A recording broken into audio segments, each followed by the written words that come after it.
Oke, silakan duduk. Selamat malam. Assalamualaikum warahmatullahi wabarakatuh. Jadi Bapak Ibu, sebelum mulai, hari ini saya kasih bocoran. Mau nggak dikasih bocoran? Mau ya. Hari ini rencana meeting hari ini mau direkam Bapak Ibu dan dijadiin CD. Jadi Anda kalau tepuk tangan yang kencang Bapak Ibu. Ya.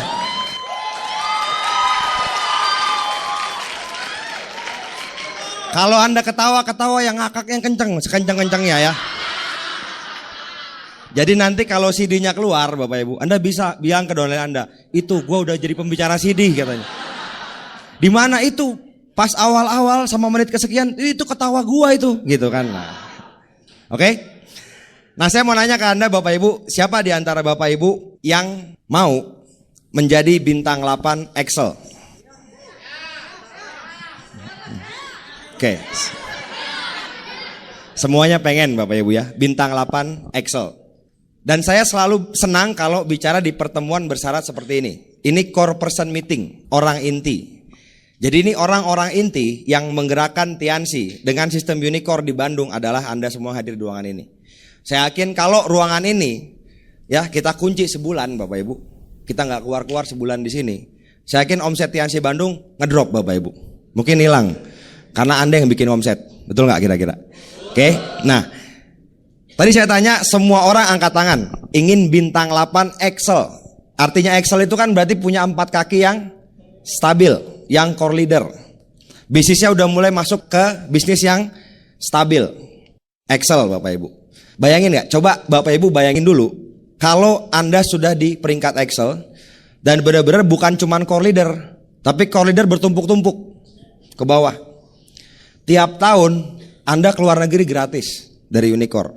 Pas bulan kualifikasi, kalian udah jadi Excel yang sejati Bapak Ibu. Anda gak usah pusingin ke downline, itu gimana? Kaki keempat lo udah net fee belum gitu? Ke stokis udah masuk belum omset teh 1 segala macam gitu kan? Yang saya lihat kan gitu. Kalau kakinya pas-pasan, setiap bulan kualifikasi, entah kualifikasi Holiday Dream atau kualifikasi live, banyak orang panik, betul gak Bapak Ibu? Nah, saya mau sadarkan ke Anda Bapak Ibu bahwa yang kita kejar ini bukan cuman keluar negeri, bukan cuman bulan kualifikasi. Tapi kita pengen seterusnya mau ada bulan kualifikasi apa enggak, kita tetap Excel. Setuju enggak kira-kira? Pengen enggak kira-kira seperti itu? Pengen ya? Nah, saya yakin Bapak Ibu kalau soal kerjanya, saya yakin Anda mau gitu. Tapi saya coba mau tes deh. Siapa di antara Anda yang benar-benar berhasrat dan pengen jadi bintang 8 Excel? Oke. Siapa yang berani lakukan apapun yang halal tentunya buat mencapai itu? Semuanya siap ngelakuin apapun ya. Oke. Nah, saya akan bahas gini Bapak Ibu. Intinya Anda punya 4 kaki yang stabil, punya aset. Jadi ibaratnya kalau saya bahas pertama ini, saya bahas namanya kartu Bapak Ibu ya. Dalam 52 kartu itu pasti ada as gak kira-kira? Berapa asnya? 4. Saya pernah lihat dulu ketika saya mulai bisnis ini, ada seorang pembicara yang dia ngelempar-lempar kartu, dia bilang next, akhirnya ketemu as. Percaya nggak Bapak Ibu bahwa dari daftar nama Anda nantinya, dari orang-orang yang Anda presentasi, Anda akan ketemu as. Artinya orang-orang yang mau jadi tim yang serius bangun bisnis dengan Anda, dan orang-orang yang mau berubah. Oke, percaya ya? Dan percaya nggak orang itu pasti ketemu kira-kira? Ada yang percaya ngangguk, ada yang percayanya udah percaya gitu ya. Ini kelihatan Bapak Ibu ya. Maksudnya gini, di bisnis ini saya yakin orang akan tetap semangat kalau ada bahannya. Setuju? Dan biasanya Bapak Ibu, yang bikin orang banyak berhenti di bisnis ini, itu apa kira-kira? Bahannya habis. Jadi bahannya itu daftar nama. Hal basic, langkah kedua, yang penting yang mesti kita punya, itu udah mulai menipis. Udah mulai panik. Kalau konsultasi itu gini, Pak, daftar nama udah habis, baru 2 kaki yang jalan Pak, gimana dong gitu kan. Ada yang seperti itu. Dan ada yang bilang, Pak, teman saya masih banyak Pak, cuma udah susah diundang. Kenapa? Karena ada teman saya ini yang negatif banget. Dia bilang ke kampus saya, dia bilang ke kantor saya bahwa jangan mau diundang dia. diajakin MLM. Jadi baru saya angkat telepon ngundang temen yang itu, baru ngangkat, halo, kenapa lu mau ngajak gue MLM ya? Gitu. Udah kayak gitu Bapak Ibu. Itu judulnya daftar nama basi gitu ya. Nah intinya malam ini saya akan bahas satu poin penting namanya prospecting. Oke, prospecting. Tadi saya kan udah nanya sama Andanya, kita udah sepakat. Anda akan lakukan apapun buat Anda jadi bintang 8 Excel. Dan seterusnya jadi penerima reward. Nah saya kasih gambaran dulu sedikitnya gini Bapak Ibu. Sebenarnya di bisnis ini yang paling penting sampai detik ini benar-benar saya percaya Bapak Ibu bahwa impian yang terpenting. Karena impian itu menjiwai semuanya. Kalau Anda punya impian besar, hambatan sebesar apapun Anda jadi kecil karena Anda fokus ke impian Anda. Oke? Jadi saran saya Bapak Ibu, Anda benar-benar perbesar impian Anda. Perkuat impian Anda. Cari alasan why, kenapa Anda mesti sukses di bisnis ini. Harus sukses di bisnis ini, why-nya kenapa gitu. Kalau saya garis bawahin sebenarnya gini, kerjaan kita di bisnis ini kan sebenarnya cuman sponsorin orang, masukin ke sistem, betul nggak kira-kira? Kalau kita punya 4 kaki yang benar-benar masuk ke sistem, jadi core person, jadi 15 planner, jadi silver planner, gold planner, presentasinya banyak, mereka ngejar core leader, kira-kira jadi nggak kita Excel? Jadi, dan yakin nggak Anda jadi Excel Bapak Ibu? Nah, mulai berkurang yang jawab Bapak Ibu ya, nah. Karena gini, faktanya di lapangan tidak setiap orang itu mau jadi core person, gitu kan? Jadi kita harus cari terus atau kita harus ningkatin cut-off kita terus. Nah, cuma poinnya hari ini saya akan bahas Bapak Ibu, selama Anda punya daftar nama yang banyak, Anda akan dapat semangat. Karena gini, kalau Anda mulai bisnis ini, kira-kira nih kita lihat fakta ya, kenapa daftar nama pasti habis. Gini, Anda mulai bisnis ini, kira-kira ketika pertama kali, kalau ingat-ingat nih Bapak Ibu teman-teman di sini, nulis daftar nama pertama kali, ada berapa nama kira-kira dulu? Ada yang sampai ratusan nggak? Ada mungkin ya, berapa ratus paling banyak? Ada yang 100, 200, 400, oke anggaplah 400. Kenapa habis? Saya kasih hitung-hitungannya nih, agak melankolis sedikit. Gini Bapak Ibu, kalau Anda serius di bisnis ini, saya anggap presentasi 15 kali sebulan. Ya. Kalau presentasi ada yang one on one, ada yang home meeting, fair nggak? Kira-kira kalau setiap presentasi saya hitung 2 orang, fair ya? Berarti sebulan presentasi kena berapa orang? 30 orang. Jadi kurang lebih 10 bulan berapa orang? 300 orang. Jadi 10 bulan biasanya daftar nama udah mulai nipis. Apalagi kalau ditambah daftar nama basi tadi Bapak Ibu. Ada orang bulan-bulan pertama yang nolak. Ya ada yang ketimpa sial di awal gitu Bapak Ibu ya, nolak terus bilang ke seluruh lingkungan, oh jangan mau sama dia Tiansi gitu. Nah intinya gini, saya mau ngasih gambaran ke Bapak Ibu. Kalau Anda sudah bilang, Anda mau melakukan apapun buat Anda sukses di bisnis ini, saya jamin Anda akan sangat mudah lakukan namanya prospecting. Saya kasih gambaran gini, dari semua kaki saya yang jalan, sekarang, detik ini nih, bisnis saya ini, cuman 1 orang yang benar-benar asli dari teman saya, teman kuliah di ITB. Sisanya itu kenalan Bapak Ibu. Bukan dari orang-orang yang saya kenal. Orang-orang yang saya kenal udah pada mati di bintang 4, di bintang 5. Serius, cuman 1 yang bertahan. Coba Anda bayangin kalau saya cuman mengandalkan orang-orang yang saya kenal. Sekarang saya peringkatnya apa berarti? Kalau mereka mati di bintang 5, berarti saya bintang 6, pincang 1 kaki bintang 8. Betul gak Bapak Ibu? Kebayang ya? Kalau saya mengandalkan orang-orang yang saya kenal. Jadi poinnya adalah kalau Anda mau berhasil, jangan tergantung sama teman-teman yang Anda kenal. Masih banyak orang yang tidak Anda kenal. Nah kira-kira gini, orang yang Bapak Ibu kenal lebih banyak atau lebih sedikit dari yang Anda tidak kenal? Lebih sedikit, ya kan? Jadi lebih banyak yang Anda tidak kenal. Kalau Anda mau ngetes, Anda turun aja ke food court di bawah. Anda liatin kenal berapa orang, gak kenal berapa orang gitu kan. Pasti banyakan yang Anda kenal, betul? Nah, jadi Bapak Ibu, prospecting ini hal yang kita perlu lakukan. Apa sih definisinya? Kalau saya sih bilang definisinya gini, prospecting itu adalah cara menambah daftar nama kita dengan orang-orang yang belum kita kenal. Ya kira-kira begitulah definisinya. Jadi kita terus menambah daftar nama kita. Poin pertama Bapak Ibu, yang paling penting dari prospecting ini juga, dan semua langkah teknisnya kembali ke impian tadi. Saya percaya kalau orang punya impian besar, punya sikap yang positif, dia akan sangat mudah melakukan hal-hal teknis, termasuk prospecting ini. Dia akan pede, orang juga akan enak diajak kenalan. Jadi sekali lagi Anda perkuat impian Anda. Kalau orang punya impian besar, dia gak peduli ditolak berapa orang. Dia nggak peduli bahkan prospecting orang, kenalan orang yang lari, dia nggak peduli karena dia fokus sama impiannya. Oke? Jadi pertama, perkuat impian Bapak Ibu. Why? Kenapa Anda mesti sukses di bisnis ini?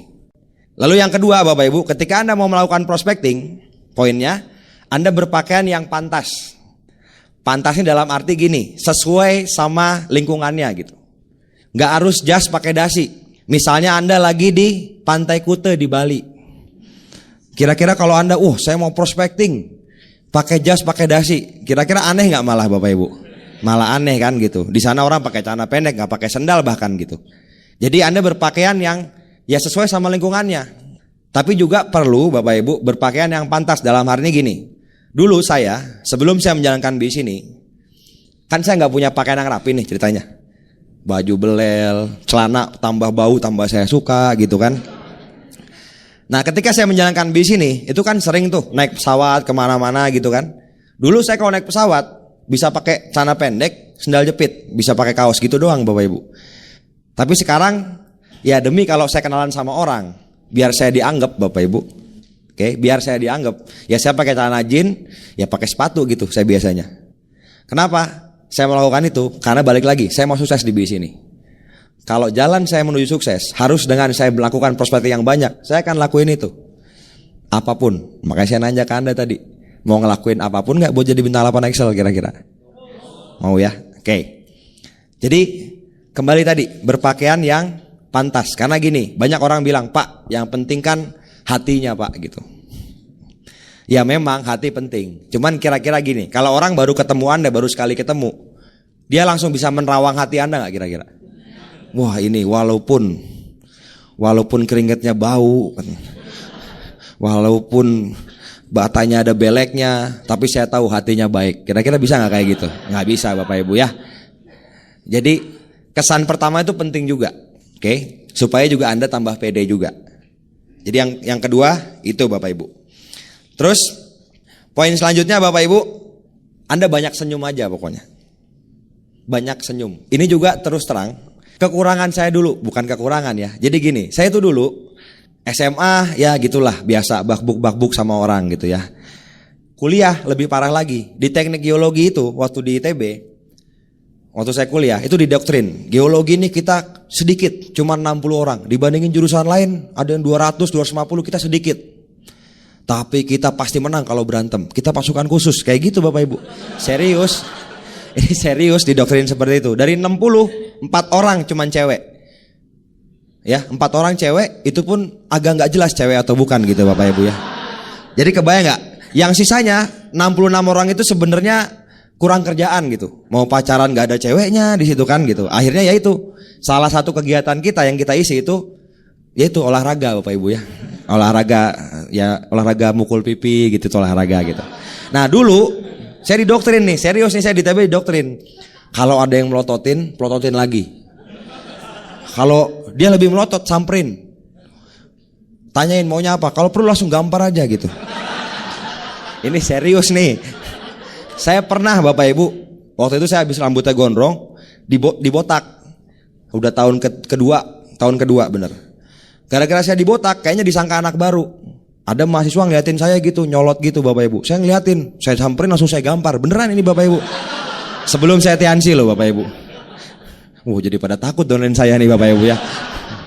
Jadi intinya, saya dulu bukan orang yang diajarkan buat senyum sama orang. Nah ketika saya join di BIS ini, saya punya impian. Saya mau berubah. Akhirnya belajar gitu. Belajar ketemu orang yang melotot saya senyum. Set gitu kan. Dia melotot, tambah melotot, saya senyum lagi Bapak Ibu. Lama-lama dari melotot jadi takut dia Bapak Ibu. Enggak ya, bercanda ya. Enggak, bercanda.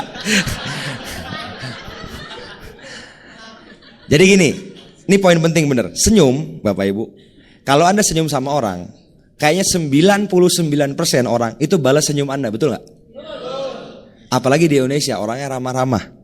Serius, Anda kalau keluar negeri, ke Singapura, itu orang di jalan tuh jarang, tatap mukanya jalan.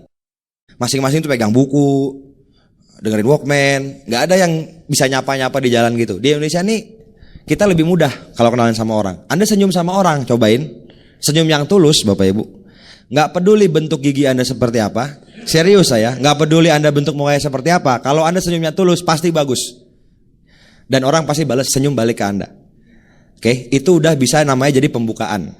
Oke, nah ada beberapa teknik Bapak Ibu dalam membuat daftar nama. Cuma gini, yang pertama saya ingetin ke Bapak Ibu, sikap mental kita ketika kita melakukan yang namanya prospecting, itu kita menyeleksi orang. Kebayang gak? Sikap mentalnya di alam bawah sadar Anda, itu Anda lagi nyeleksi orang. Anda pemilik usaha yang lagi menyeleksi orang-orang yang pantas dijadikan tim kerja Anda. Kira-kira kalau sikap mental Anda seperti itu, keren gak kira-kira? Postur gak kira-kira? Postur Bapak Ibu. Jangan sikap mentalnya ngemis. Waduh, orang ini kayaknya mau join gak ya gitu. Kalau udah mikirnya seperti itu, PD Anda juga beda. Jadi saya kalau prospecting, saya menanamkan diri saya, itu ibaratnya kayak butuh gak butuh gitu. Bukan butuh gak butuh juga ya, maksudnya saya menyeleksi. Kalau dia saya anggap pantas ya oke, saya ajakin gitu. Kira-kira seperti itu. Tapi itu sikap mental yang memang perlu ditanamkan. Tapi buat orang awal ngelakuin, kalau saya bilang lakuin aja dulu. Lama-lama Anda akan punya sikap mental lebih baik ketika melakukan yang namanya prospecting. Nah, tekniknya Bapak Ibu, prospecting ini ada yang namanya 1 meter 30 detik. 1 meter 30 detik. Bukan 1 meter 30 cm Bapak Ibu ya. 1 meter 30 detik. Maksudnya apa? Kalau Anda berada dalam radius 1 meter sama orang yang asing nih, belum Anda kenal, sebelum 30 detik Anda harus buka percakapan sama dia. Gitu. 1 meter Bapak Ibu. Yang melankolis, Pak saya ukur dulu Pak ya, semeter nyampe enggak gitu kan. Ya enggak lah, kira-kira aja Bapak Ibu ya. Kira-kira semeter Anda bisa nyapa. Biasanya Bapak Ibu, Anda pernah enggak? Nih ya, saya kasih gambaran. Manusia itu sebenarnya awal kalau enggak kenal, itu sama-sama saling takut. Anda pernah enggak berdua sama orang di lift? Pernah enggak coba? Berdua. Mau ngomong, dia juga kelihatannya mau nyapa Anda takut kan? Anda takut, dia takut. Anda takut, dia takut gitu. Nah makanya Anda mulai senyum. Ke lantai berapa Pak? Kan bisa kayak gitu. Atau liftnya turun, Anda tanya aja, turun juga Pak gitu. Pasti dia ngangguk juga Bapak Ibu. Walaupun pertanyaannya agak-agak ini gitu ya. Jadi intinya untuk buka percakapan, Anda kreatif aja. Maksudnya ya Anda lakukan apapun lah, kreatif aja. Nah, satu tips dari saya Bapak Ibu, pembukaannya kalau bisa jangan negatif. Kadang-kadang saya ngelihat orang yang pembukaan percakapan suka negatif. Maksudnya gini, ketemu orang, wah panas Pak ya hari ini gitu. Kebayang gak? Jadi kesan pertamanya udah ngeluh gitu kan. Jadi pembukaannya kalau bisa positif. Jadi itu untuk ice breaking, seperti itu. Terus Bapak Ibu, ada namanya teknik namanya form. Form tuh F-nya itu family, O-nya itu occupation, pekerjaan. R-nya itu recreation, hobinya. Terus M ini message. Nah, tipsnya adalah Bapak Ibu, orang itu paling seneng mendengarkan Bapak Ibu yang namanya nama mereka. Kira-kira gini, kalau orang namanya Pak Budi, terus disebut, wah Pak Budi apa kabar? Senang gak dengarnya kira-kira? Nama Anda disebut, jujur deh, coba Anda bayangin, nama Anda disebut gitu, apa kabar Pak Budi? Gitu, pasti senang. Jadi nama mereka dan cerita mereka gitu. Oke. Jadi Anda pinter-pinter banyak bertanya Bapak Ibu ketika Anda prospecting. Oke, misalnya gini. Pertama bahas ya misalnya family. Anda bisa tanya, Pak, udah keluarga Pak? Oh udah gitu. Oh anaknya berapa Pak? 2. Wah asik ya Pak, udah anak 2 gitu kan. Nah orangnya kan pasti ngejawab, oh iya udah 2 alhamdulillah gitu, bersyukurlah udah 2 gitu, dan lain-lain. Baru nanya kerja di mana Pak, terus hobinya apa Pak, bisa seperti itu. Nah poin penting di sini Bapak Ibu ya, jangan terlalu kaku. Jadi ketika prospecting Bapak Ibu tuh fleksibel. Jangan Pak keluarganya berapa Pak, anaknya, istrinya berapa, 1. Kerja di mana Pak, pekerjaannya apa Pak, gitu. Nanti orang yang nanya, ini kenapa mau diwawancara saya, itu kan ya Bapak Ibu ya. Terus juga fleksibelnya dalam arti gini, kira-kira gini, ada orang-orang loh yang gak suka ngomongin keluarganya. Mungkin lagi ada masalah sama istrinya gitu. Kan kelihatan nih raut mukanya, Pak keluarga di mana Pak gitu. Bandung misalnya gitu ngomongnya, udah kayak gitu di Bandung gitu. Kan udah kelihatan nih auranya gak enak. Ya udah langsung ke yang lain, oh gitu Pak, Bapak kerja di mana gitu. Kan dia ngomongin hal lain. Mungkin lagi ada masalah, mungkin gitu. Jadi jangan terlalu kaku gitu. Apalagi kalau gini, Pak, keluarga di mana Pak? Di Bandung gitu. Terus, Tiba-tiba dia ngomong soal hobi. Oh, saya hobinya main bola, segala macam nonton bola. Oh, ntar dulu Pak, yang kedua ini pekerjaan Pak gitu. Bapak kelewatan ini. Menurut form ini Pak, yang saya belajar di CD ini, itu harus occupation dulu baru ngomongin hobi Pak. Nah, intinya fleksibel Bapak Ibu ya. Jangan terlalu kaku gitu. Fleksibel. Nah, terus Anda juga bisa puji mereka. Ini poin penting juga loh. Ketika Anda banyak ngobrol gitu kan, bertanya hal-hal simpel gitu kan, Anda bisa puji. Misalnya gini, kerja di mana Pak? Saya di perusahaan ini gitu. Sudah lama Pak? Oh sudah 20 tahun.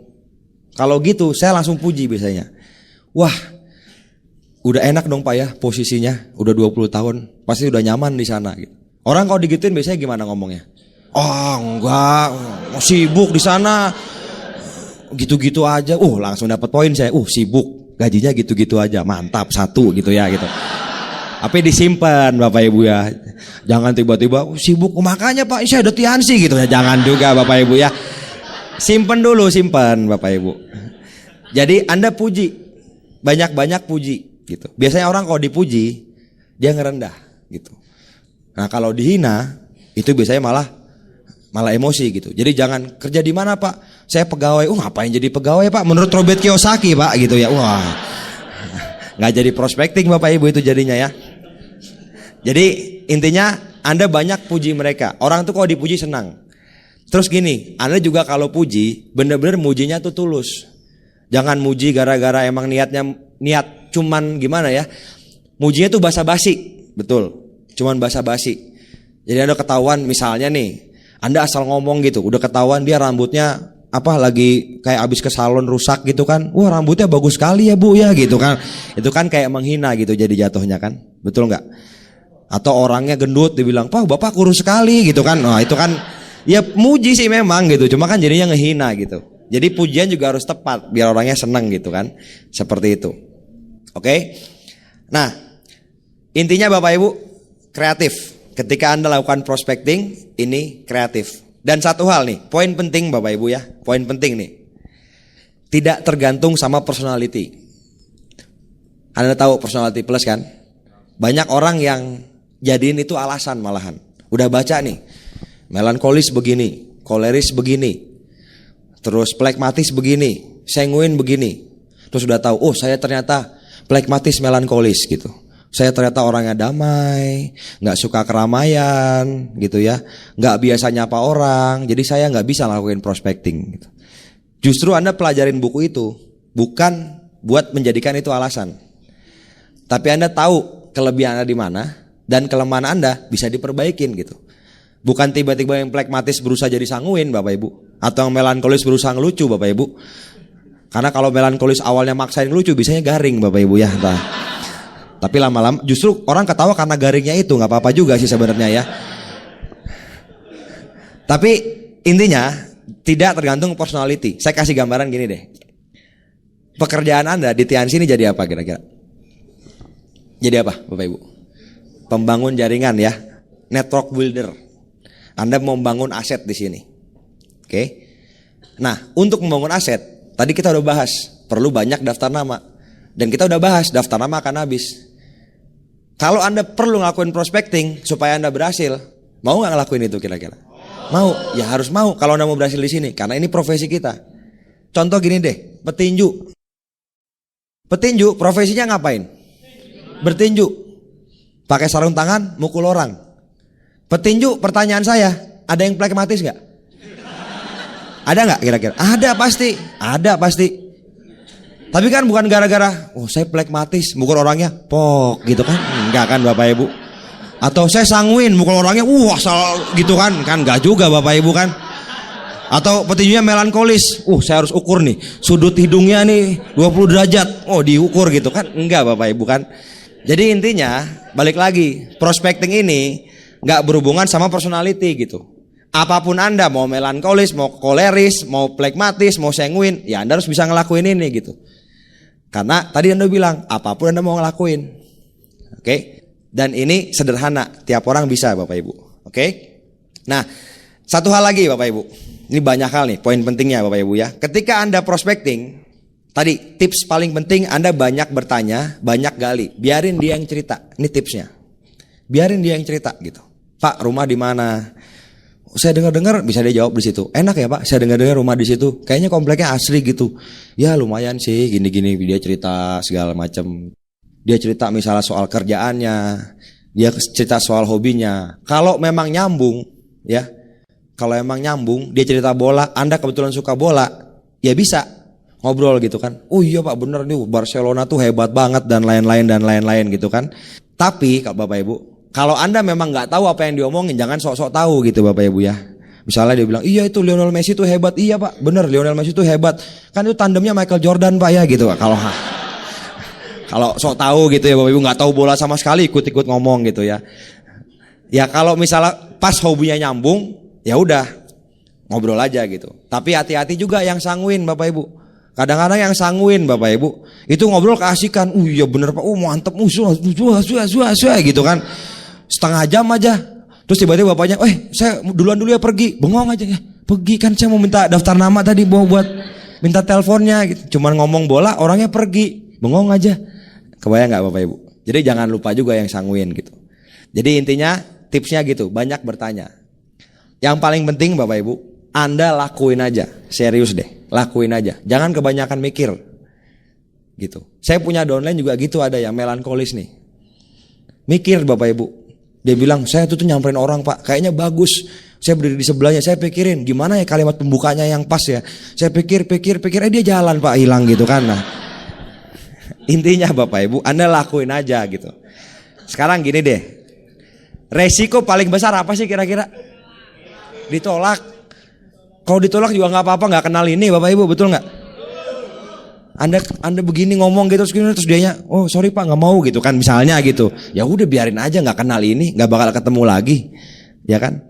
Terus kadang-kadang orang itu takutnya gini, karena kita jalanin tiansi, jadi takut gitu. Baru ngomong, Pak selamat malam. Di pikiran Anda tuh orangnya bakal jawab, tiansi ya gitu kan. Baru ngomong juga selamat malam gitu kan. Jadi singkirin persepsi negatif Bapak Ibu. Kenalan ya kenalan aja gitu. Ingat kita nyeleksi orang.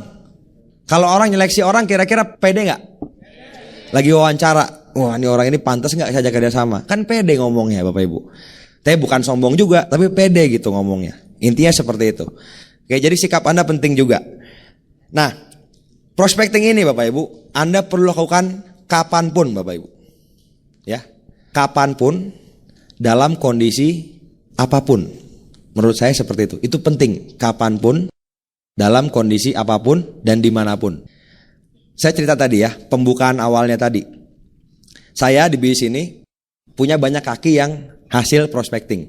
Nah salah satunya, itu saya dapat Bapak Ibu, waktu saya lagi naik kereta, dulu belum ada Cipularang, dari Jakarta ke Bandung, naik kereta. Itu saya lagi ada masalah yang saya pikirin lah, cukup besar masalahnya. Lagi malas prospecting, pokoknya lagi bad day lah istilahnya. Pernah nggak satu hari lagi suasananya nggak enak gitu? Pernah ya ngalamin pasti. Setiap orang pasti pernah. Saya cuma ngeliatin jendela gitu kan, ngeliatin jendela, diem lagi. Terus ada bapak-bapak nih di sebelah, dia senyum duluan, ya udah saya senyum juga. Ke Bandung Pak, ya gitu. Udah, saya nggak niat Bapak Ibu. Saya ngeliat jendela lagi, keretanya jalan gitu kan.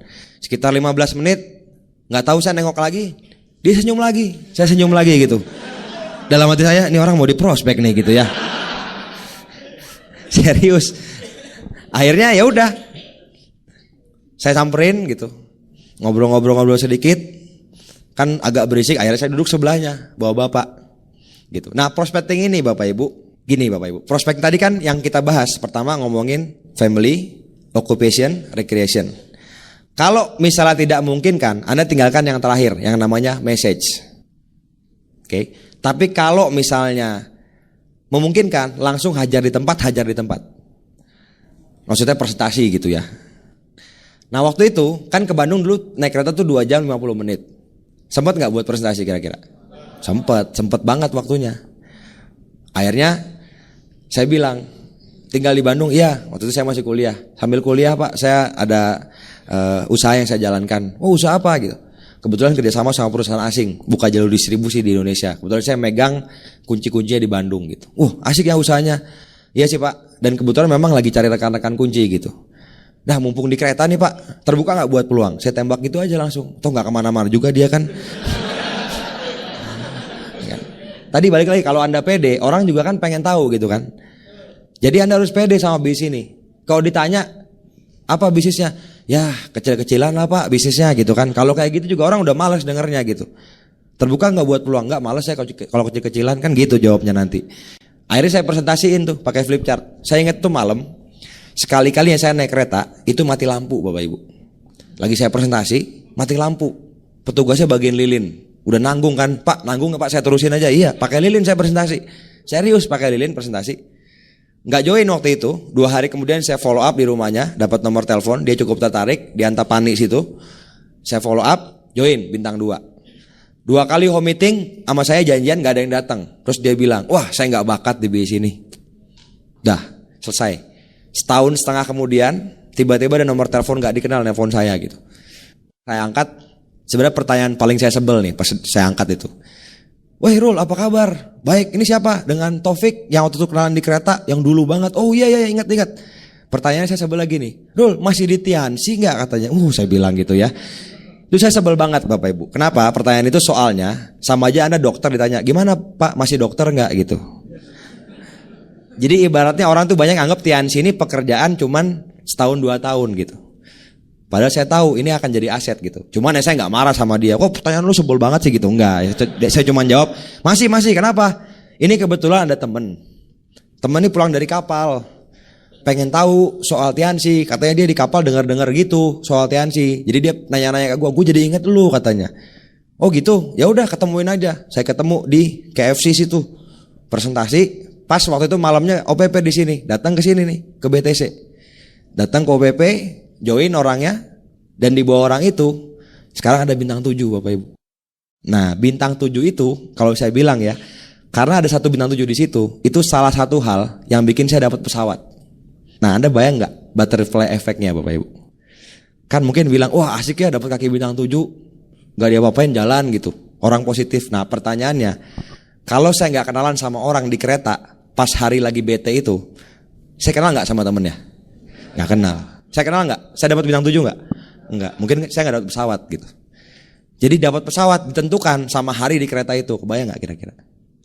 Nah makanya saya selalu berprinsip gini Bapak Ibu. Tadi lakuin di mana aja. Mau kayak gimana pun suasana hati Anda, kalau ada kesempatan lakuin aja. Hal kecil yang Anda lakuin bisa bikin efek nanti ke depannya. Itu kalau hajar langsung.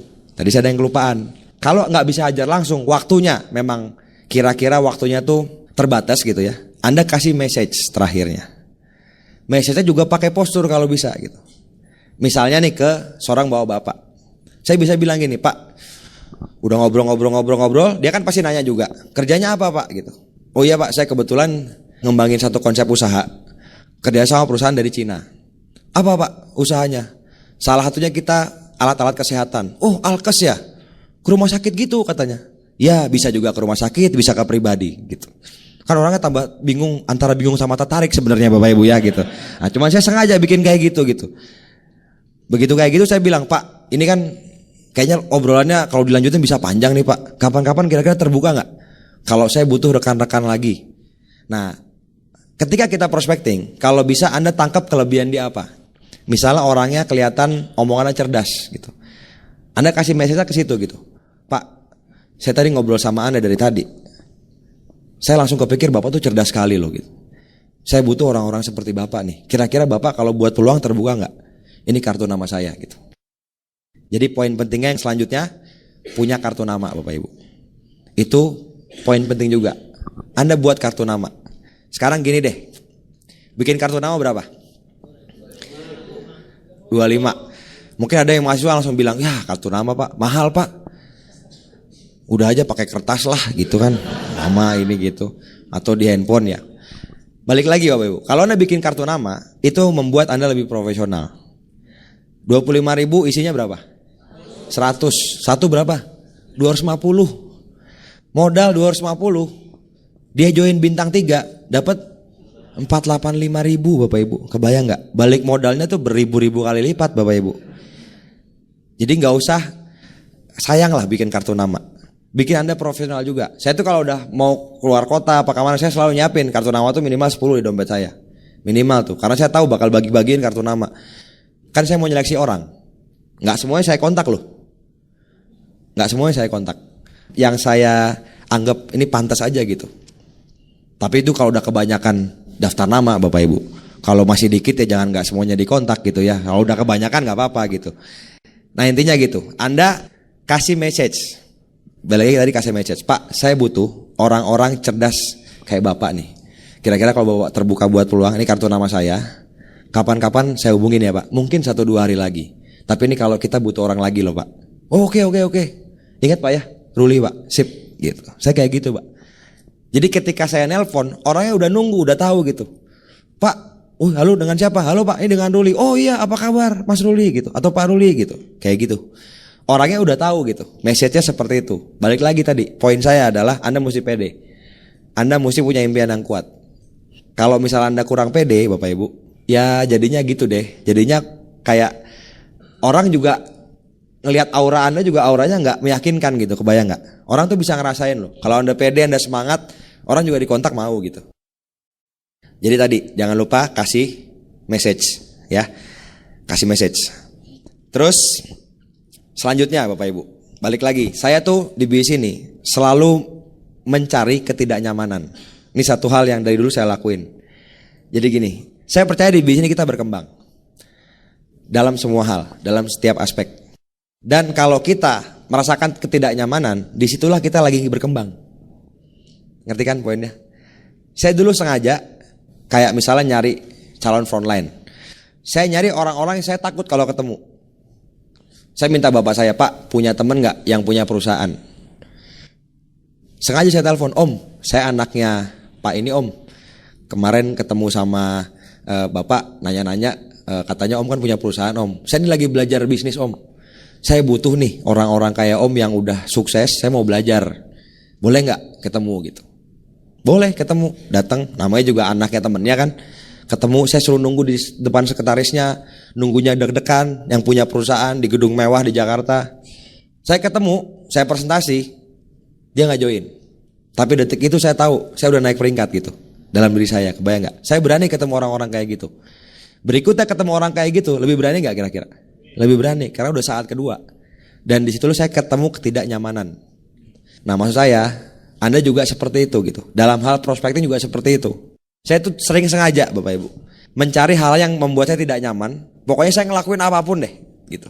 Kadang-kadang rada-rada gila juga Bapak Ibu ya. Rada gelo lah cek kurang Bandung mah gitu ya. Jadi saya dulu pernah ngeliat nih lagi makan. Di sebelah ini ada orang lagi makan berempat. Saya sendiri di mall. Saya makan, mereka tuh kedengeran ngomongnya. Oh iya, MLM itu sebenarnya ya bisa bagus bisa enggak sih katanya. Teman kita tuh buktinya bisa sukses. Wah, menurut gua enggak. Mereka ngebahas MLM Bapak Ibu. Saya kan lagi makannya agak gatel ya. Tapi 4 lawan 1 gitu ya. Akhirnya saya ambil kartu nama.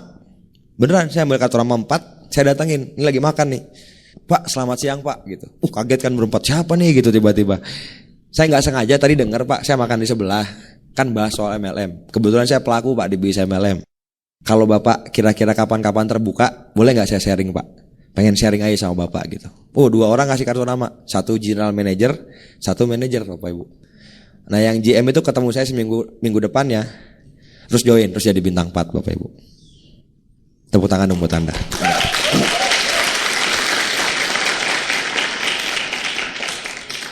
Jadi Bapak Ibu, sekali lagi kapanpun dimanapun. Saya ngelakuin tadi kira-kira Anda kan berani banget. Tapi gini, Anda udah janji kan mau ngelakuin apapun. Yang saya lakuin dosa gak kira-kira tadi? Enggak. Salah gak? Enggak salah, cuman butuh keberanian aja gitu. Kalau Anda niatnya baik juga orang gak akan ngusir, siapa lu gitu kan. Enggak Bapak Ibu ya, gak akan kayak gitu Bapak Ibu. Anda lakuin aja gitu. Perbanyak aja Anda lakuin. Jadi intinya prospecting itu tadi, kalau kita bicara teori itu singkat, cuman tadi form 1 menit 30 detik. Yang penting jangan cuman belajar teorinya, tapi Anda ngelakuin. Jadi target saya sebenarnya membuat Anda berani ngelakuin. gitu. Karena orang nggak ngerti teknis, kalau ngelakuinnya sering jadi jago nggak kira-kira?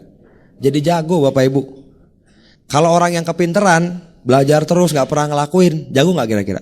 Nggak jago, kayak belajar berenang. Anda belajar berenang, kira-kira lebih milih gimana? Lihat nih anak-anak kecil di desa-desa. Mereka pernah tahu textbook gaya dada, gaya katak nggak Bapak Ibu? Gaya bebas. Tapi bisa berenang nggak dikali? Bisa. Nggak tahu teori nyemplung. Lihat, gini lihat di TV asal gini-gini bisa Bapak Ibu.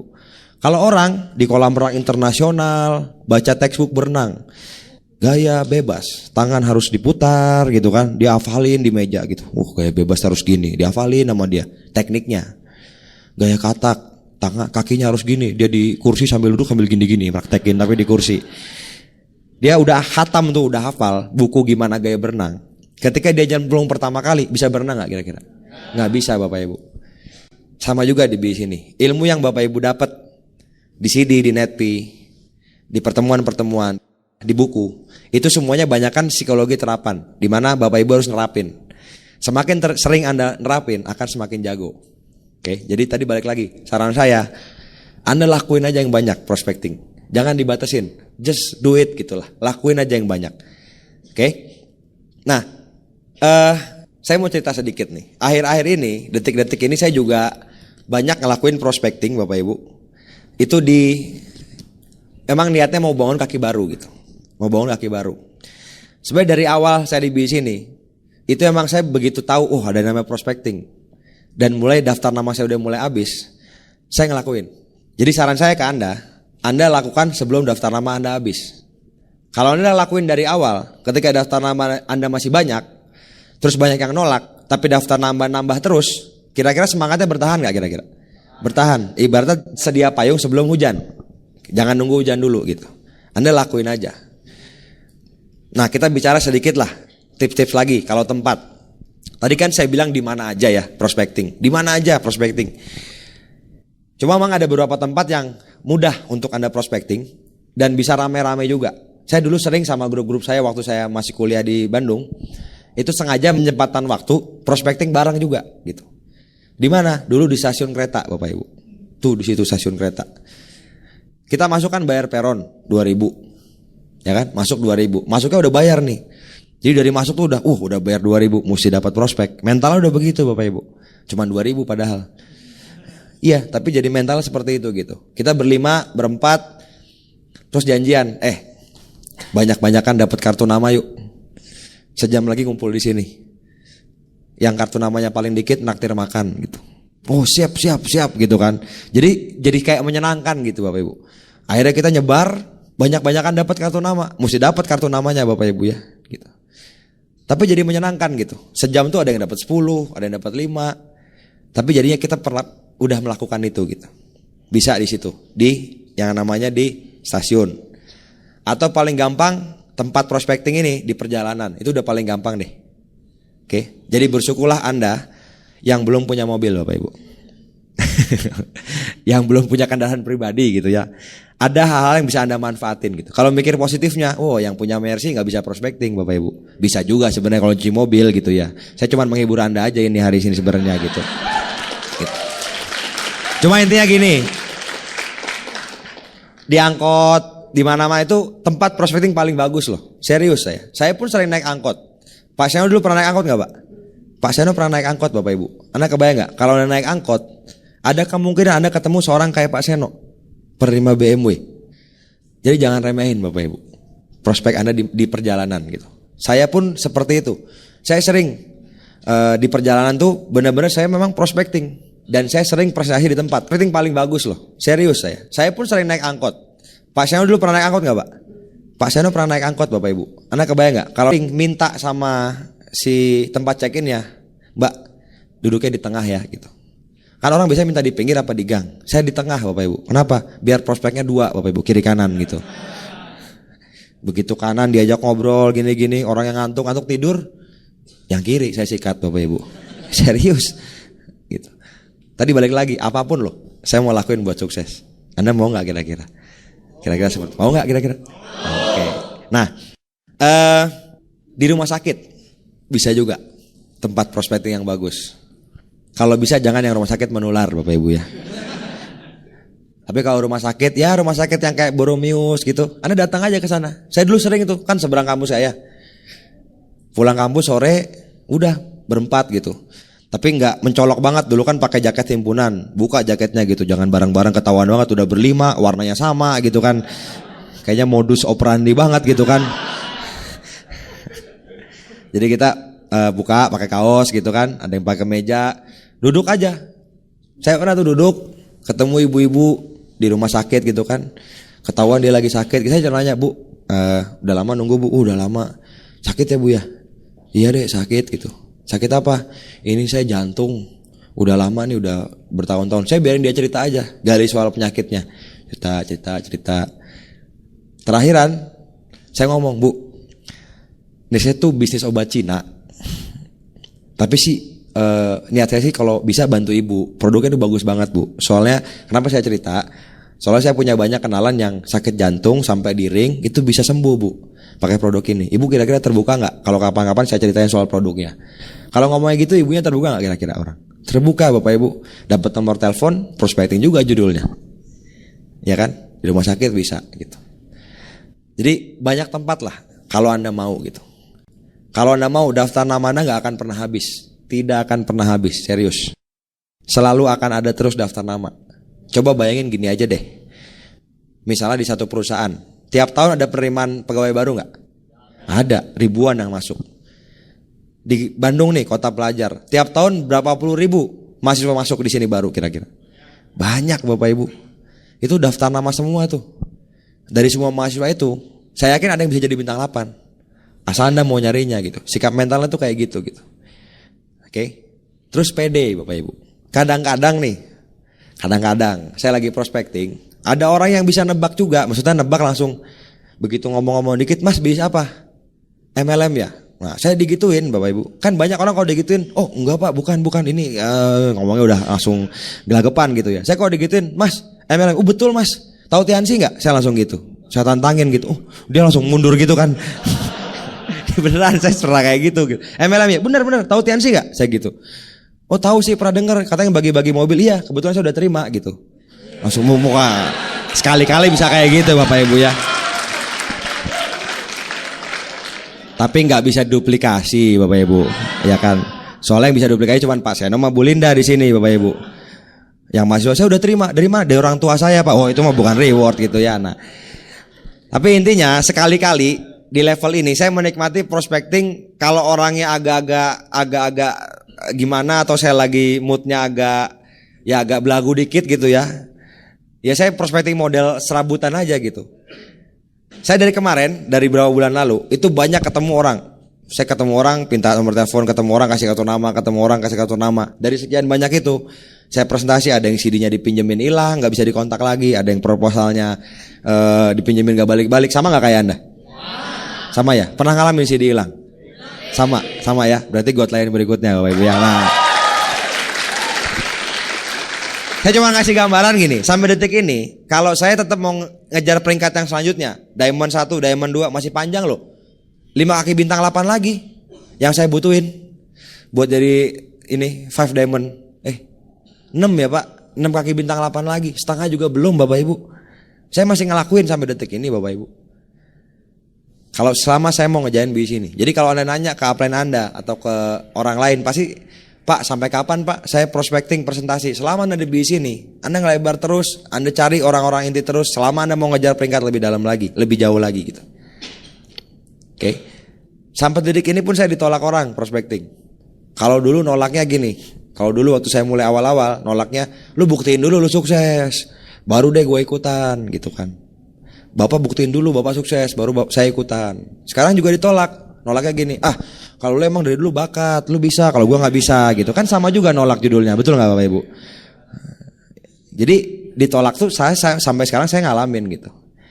Saya percaya nggak gini, selama Anda lakuin terus menerus, prinsip saya gini, kita ngelakuin aja semaksimal yang kita bisa, hasilnya selalu di atas. Setuju nggak kira-kira? Setuju ya? Nggak usah ngeluh, ngelakuin aja yang banyak.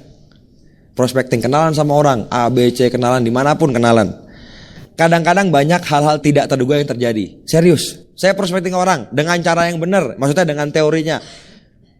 ngomongin ini. Kadang-kadang orangnya juga nggak bisa join. Tapi kadang-kadang ketika saya pernah nih, saya mau ke Bengkulu.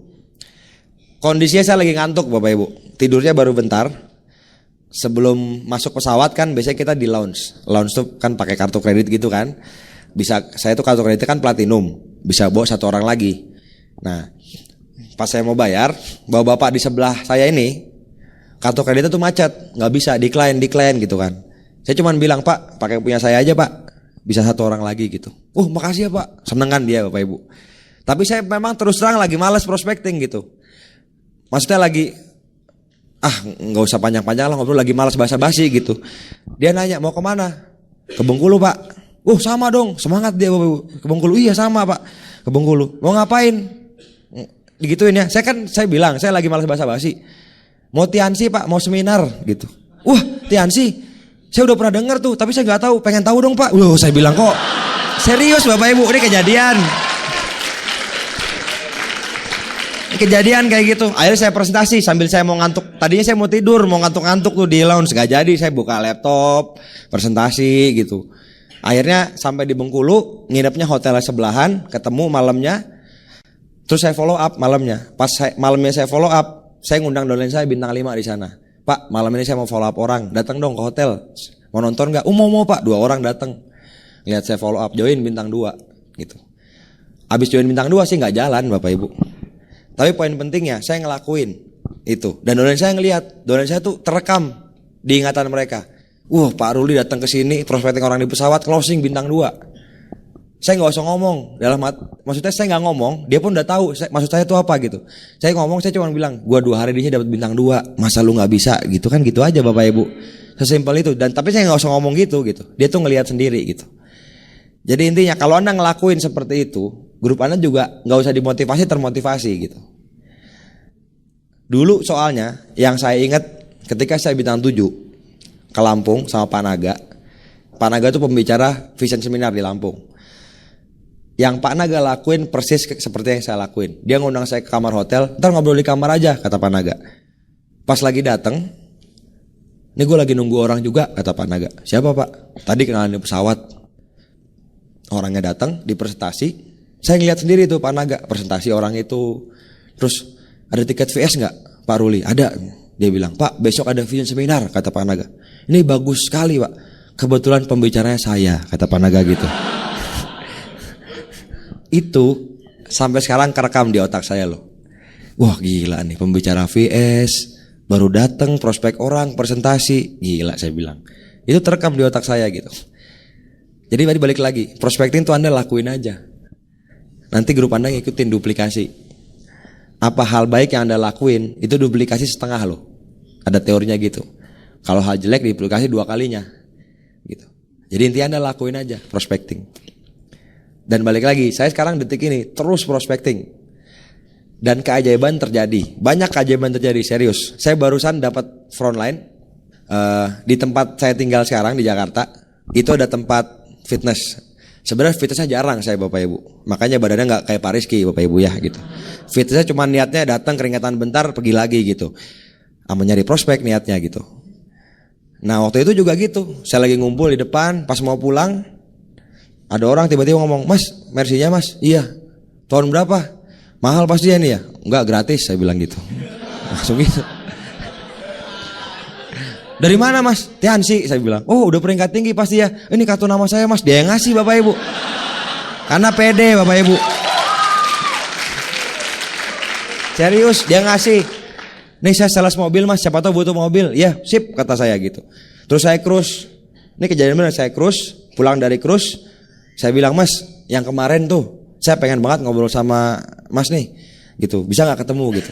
Gini ketemu. Saya presentasi. Join bintang 3, sekarang mau bintang 4 gitu. Prospecting gitu, cuma nih Mercy-nya gratis gitu doang, iseng ngomong doang Bapak Ibu. Jadi balik lagi, fleksibel Bapak Ibu. Jangan beralasan lagi, itu Pak Ruli kan enak dapat Mercy. Saya dulu kan gak dapat Mercy juga. Jangan lihat saya sekarang. Intinya tadi saya cerita ke Anda, kaki saya itu banyaknya orang-orang yang tidak saya kenal. Bukan orang-orang yang saya kenal gitu. Jadi lakuin aja, just do it. Gak usah mikir banyak. Kan udah janji tadi, buat jadi bintang 8 Excel apapun Anda lakuin. Setuju ya? Apapun, asal benar yang dilakuin gitu kan. Nah, bisa macam-macam Bapak Ibu ya. Prospecting ini, kalau saya bilang banyak hal yang bisa Bapak Ibu lakukan kreatif-kreatif buat prospecting ini. Bisa phone session. Grup saya di Jakarta ada yang pakai kertas survei. Kertas survei ada pertanyaan-pertanyaan gitu ya. Itu bagi-bagi ke kampus. Pak, kita lagi dari lembaga survei apa? Bikin aja lembaga survei apa gitu. Lagi mau survei ini Pak, dibagiin gitu. Orangnya kan ngisi, contreng. Bisa ninggalin nomor telepon nggak Pak? Dapatkan prospecting gitu. Jadi macam-macam Bapak Ibu caranya. Fleksibel gitu. Jangan terlalu kaku saya lagi gitu. Bisa macam-macam caranya. Dan yang penting gini, yang penting Bapak Ibu jadikan prospecting ini kebiasaan.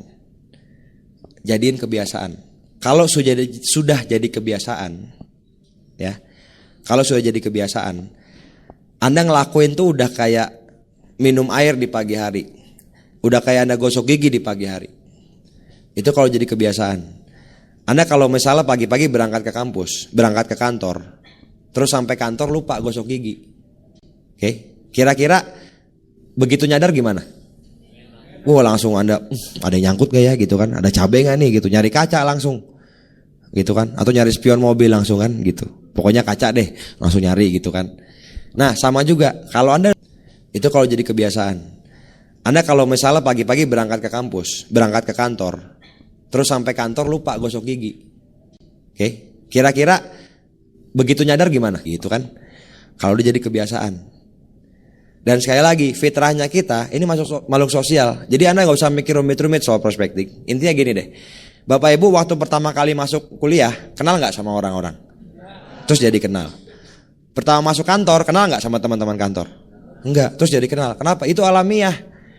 Manusia tuh gak bisa hidup sendiri gitu. Jadi kita kenalan sama orang, lama sama orang, itu udah alamiah, sifat alami kita gitu. Oke, sifat alami rata-rata seperti itu gitu. Jadi apa yang Bapak Ibu lakuin itu sederhana dan gak rumit-rumit gitu. Anda lakuin aja. Jadiin itu jadi sebagai kebiasaan. Kan udah janji mau ngelakuin apapun. Setuju gak? Dan balik lagi gini Bapak Ibu. Hari ini nih hal dasar yang Anda lakuin. Dan hal dasar ini yang bisa bikin kita punya bisnis yang besar. Saya dulu ketika awal saya mulai bisnis ini MLM pertama saya. Saya nggak pernah bisnis, rambut saya gondrong, saya belajar geologi, tapi saya punya impian dan saya kerja keras buat itu. Dan ya tadi hal kecil ini bisa bikin perubahan di depan. Ingat tadi cerita saya soal saya kenalan sama orang di kereta, efeknya bisa jadi pesawat, kebayang nggak? Jadi Bapak Ibu, Anda bikin sikap mental positif. Dan ketika Anda mulai kenalan sama orang, Anda harus coba main teater pikiran gitu loh. Saya dulu udah sering kayak gitu, belajar bahwa saya mikir positif, saya kenalan sama orang, dia udah positif, dia saya bayangin udah join dan udah jadi bintang 8. Baru kenalan nih padahal, wah ini orang bakal jadi bintang 8, bakal jadi bintang 8. Dan ketika Anda dapat daftar nama yang bagus, pengharapan timbul nggak kira-kira? Pengharapan timbul, dapat daftar nama bagus, dapat frontline baru, gara-gara prospecting, semangat Anda gitu. Mungkin frontline-nya mati, mungkin jalan, mungkin mati. Tapi semangat Anda itu ngaruh ke grup Anda yang lain. Ya enggak? Oke, Anda lakuin aja yang banyak. Dari dulu Bapak Ibu, saya di sini enggak tahu teori banyak, gitu-gitu aja, tapi saya ngelakuinnya banyak. Gitu. Coba Anda pikir deh. Lebih mending mana? Tahu teori banyak, tapi ngelakuinnya dikit. Atau teorinya dikit, ngelakuinnya banyak. Mending mana kira-kira? Ya memang mending teorinya bagus, lakuinnya banyak juga. Kalau mau ideal gitu. Cuma yang penting BC Anda lakuin aja. Perbesar impian Anda lakukan. Dan saya percaya di luaran ini masih banyak orang-orang yang menunggu. Menunggu buat Anda senyumin. Menunggu buat Anda telepon. Menunggu buat hidupnya berubah gara-gara BC ini. Serius loh. Sekarang saya nanya nih ke Anda. Siapa di antara Bapak Ibu yang hasil prospektingan? Ada gak? 1, 2, 3 tuh. Beberapa juga ada peringkat tinggi tuh Anda lihat. Ada loh. Saya punya beberapa peringkat tinggi hasil prospektingan gitu. Kebayang gak kalau gak ada prospekting, gak ada tuh orang-orang tadi Bapak Ibu gitu. Jadi jangan pernah menyerah. Kalau Anda punya goal Excel, apapun kendalanya Anda lakuin aja. Dan selama Anda punya banyak daftar nama, Anda akan tetap punya semangat, Anda punya pengharapan. Dan balik lagi tadi Bapak Ibu, kalau Anda nantinya sudah jadi Excel bintang 8, hidup ini indah, serius. Kalau Anda tadi ngelihat kerjanya saya, gila Pak Ruli prospeknya sampai begitu, segala macam gitu. Kalau Anda ngerasain apa yang saya rasain, apa yang saya dapat di bis ini, saya ngerasain itu sama sekali nggak ada apa-apanya, nggak ada apa-apanya, serius. Kalau Anda ngerasain nikmatnya jadi Excel, tiap tahun keluar negeri, udah nungguin nih, tahun depan saya mau udah rencana nih, udah beli pesawat ke Singapura, akhir Februari. Terus Maret ke Hawaii. Waduh asik banget Bapak Ibu.